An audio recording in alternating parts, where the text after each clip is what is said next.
des attaques de drones kamikazes ont ciblé lundi matin un quartier central de Kiev et plusieurs très fortes explosions ont été entendues, une semaine exactement après une série de frappes russes sur la capitale ukrainienne.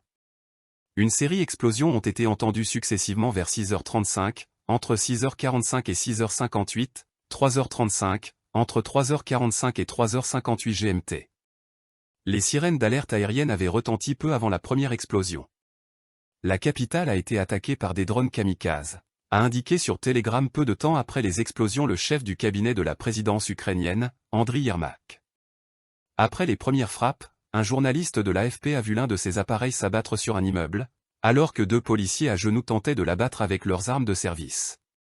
Les attaques ont ciblé le quartier de Shevchenko, quartier résidentiel animé du centre de Kiev, selon le maire Vitaly Klitschko, qui demandait à la population de rester aux abris. Aucune information n'était donnée sur d'éventuelles interceptions de ces drones. Le chef du cabinet de la présidence ukrainienne, Andriy Yermak a estimé lundi matin que ces attaques russes relevaient du désespoir, et appelé à un soutien immédiat à la défense anti-aérienne ukrainienne réclamant plus d'armes pour défendre le ciel et détruire l'ennemi. Après les explosions, un feu s'est déclaré dans un immeuble non habité et plusieurs immeubles résidentiels ont été endommagés, a ajouté le maire de Kiev, sans pouvoir fournir à ce stade de premier bilan. Défendre le ciel. Lundi 10 octobre, des bombardements russes d'une ampleur inégalée depuis des mois avaient touché Kiev et d'autres villes d'Ukraine, faisant au moins 19 morts et 105 blessés et suscitant un tollé international.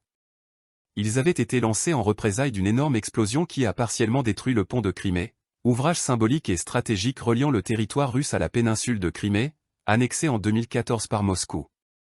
Kiev n'a ni admis ni démenti son implication. Les frappes russes la semaine passée avaient visé des infrastructures essentielles ukrainiennes, en particulier les installations énergétiques du pays, souvent très loin du front. Selon la présidence ukrainienne, des drones d'attaque livrés à la Russie par l'Iran avaient été utilisés pour ces attaques en plus de missiles. En réponse aux bombardements de la semaine dernière, les plus importants depuis des mois, les alliés occidentaux de l'Ukraine lui ont promis plus de systèmes de défense anti-aérien. Vendredi depuis Astana, le président russe Vladimir Poutine s'était dit satisfait de ces frappes massives, et avait jugé que de nouveaux bombardements d'ampleur sur les villes d'Ukraine n'étaient pas nécessaires pour l'instant. La Russie est sur la défensive sur l'essentiel du front en Ukraine, reculant depuis le mois de septembre aussi bien dans le nord que l'est et le sud.